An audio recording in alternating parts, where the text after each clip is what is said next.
The secret of secrets.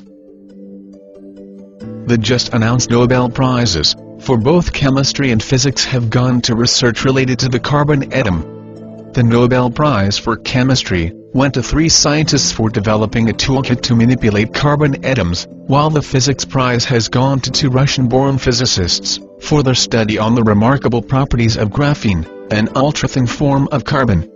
While announcing the Nobel Prize for Physics, the Royal Swedish Academy of Sciences stated, "Carbon, the basis of all known life on Earth, has surprised us once again." They do not realize how loaded their statement is. For what we have seen in graphene is only a small glimpse of the wonders that carbon is capable of, especially what awaits us in the very near future. Before we reveal the form of carbon that is going to change every aspect of our lives, so completely and so drastically, let us bring to your attention a few other related occurrences that have been making the news in the past weeks. Recently there was a flurry of concern in the scientific circles regarding the discovery of the sun's influence on the decay of radioactive elements on Earth. It was found that some kind of strange emissions from the sun are causing matter to mutate on Earth. Its influence on the decay rates of elements like carbon-14 has been especially worrisome and unexpected. Carbon, as previously stated, is the basic building block of life, as we know it. And carbon-12 is the most abundant form of carbon, accounting for about 99% of all known forms of carbon.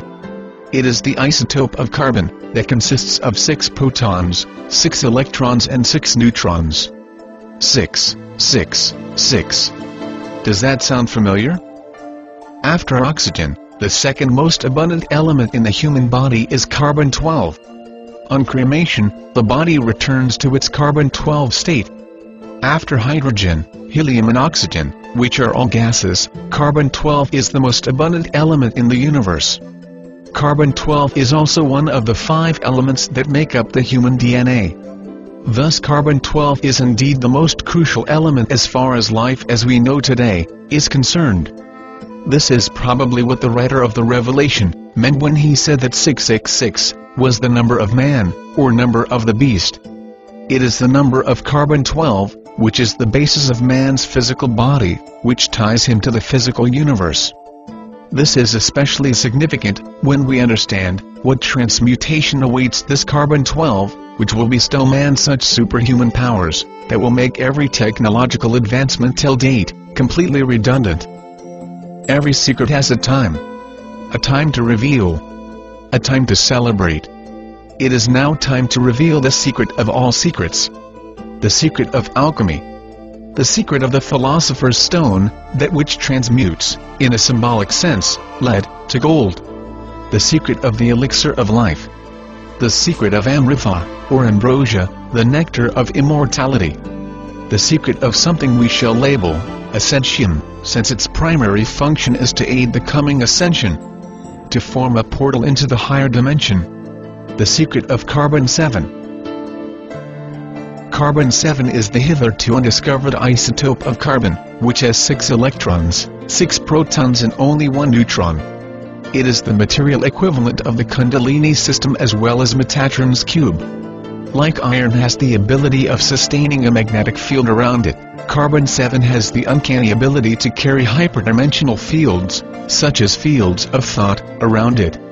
Thus it can amplify thought and other hyperdimensional fields, just as the iron and copper in a transformer can amplify magnetic fields. Naturally, it is formed in the brains of spiritual adepts when they have out-of-body experiences or perform other supernatural phenomena, such as bilocation or materialization, etc. During such time the glow, or halo, that is formed around the heads of these highly evolved beings is actually due to the excess neutrons produced when carbon-12 transmutes to carbon-7 inside their brains. However, this carbon-7 quickly decays to other stabler forms of matter. Hence it is almost impossible to detect carbon-7 directly in the human body. History and religion has offered us many clues as to the identity of this most wondrous material through cryptic notations, symbols, and enigmatic texts. But it had to veil it in the most puzzling language and symbols since this knowledge, in the wrong hands, could mean the destruction of this planet. Such is its power. In that case, you may ask, why we are revealing it now, since the same risks are still prevalent. There are two main reasons for this revelation, at this point of time. 1. We are now at the very threshold of the most significant shift humanity has ever experienced. It is the time for all secrets to be revealed. We have been holding on to this secret for a long time. And nature has spoken, through signs, that the time for this secret too has come too. Although the atomic structure and the properties of this wondrous material are revealed here, it is extremely difficult to synthesize carbon-7 in a laboratory, other than in expensive particle accelerators. In the Kundalini system, this 661 configuration is represented by the male and female counterparts of the 6 lower chakras, and the 7th chakra, which is the neutral Sahasrara. In Judaism, Metatron, who is considered to be God's mediator with man, is often represented by a cube formed by 13 circles, comprising of one central circle, surrounded by 6 inner and 6 outer circles. In Christianity, Da Vinci's famous Last Supper, that depicted a moment before Christ's crucifixion, and subsequent resurrection and ascension, is a symbolic representation of the 661 configuration, where 6 apostles are on either side of Jesus Christ. It is interesting to note that both Kundalini, Metatron, and Christ are vehicles of ascension, albeit in different spiritual systems. This knowledge is known to advanced civilizations beyond our planet, who have been watching over us for millennia.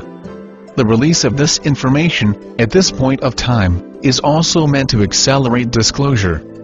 This knowledge, with the power to amplify one's mind, will make all technological progress and economic systems completely redundant, since in the age of manifestation and abundance that awaits us post-2012, technology and money will have no meaning.